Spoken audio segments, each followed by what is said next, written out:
Gusot sa pagitan ng Star Cinema at Kim Pao na ayos na.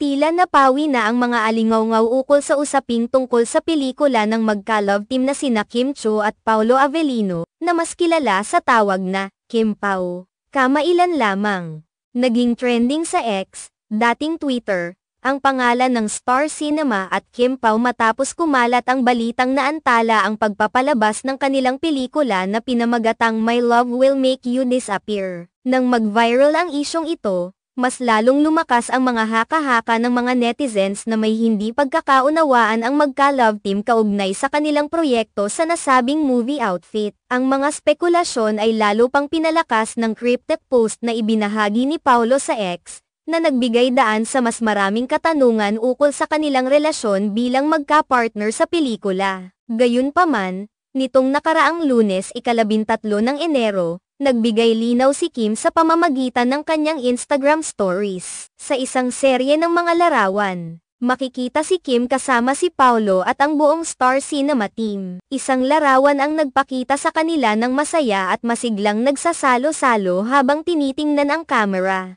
Ang caption ni Kim na nagsasabing, "Look who welcomed you inside the tent at 5 AM Star Cinema fam in the house. Good morning," ay tila nagbigay ng mensahe ng pagkakaisa at pagkakaroon ng magandang samahan sa likod ng camera, na nagpapakita ng pagiging buo at matatag nila bilang grupo. Hindi lang ito, isang bagong IG story rin ni Kim ang nagbigay linaw na sa kabila ng mga naunang balita, walang dapat ipag-alala ang mga tagahanga at manonood ng pelikula. See you in cinemas on March 26.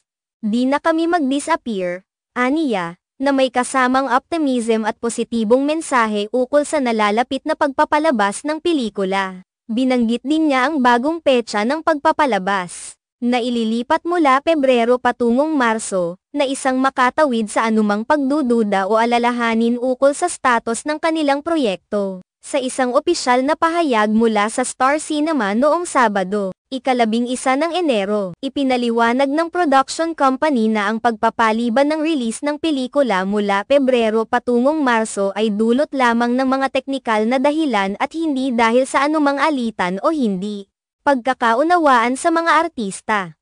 Ayon sa kanilang pahayag, kinakailangan lamang ng ilang dagdag na pag-aayos at pagpaplano upang matiyak na magiging maayos ang pagpapalabas ng pelikula at makakamit nito ang inaasahang tagumpay sa mga sinehan. Sa kabila ng mga spekulasyon, ipinakita ni Kim at Paolo, pati na rin ng buong Star Cinema, ang kanilang pagnanais na tiyakin ang tagumpay ng proyekto at ang patuloy na suporta sa isa't isa. Matapos ang mga usap-usapan at ilang linggong kontrobersya, nagpatuloy pa rin ang kanilang samahan at ipinakita nila na ang bawat hakbang na ginagawa nila ay para sa kabutihan ng kanilang pelikula at ng kanilang mga tagahanga. Sa ngayon, inaasahan na ang pagpapalabas ng My Love Will Make You Disappear sa ika-26 ng Marso taong 2025.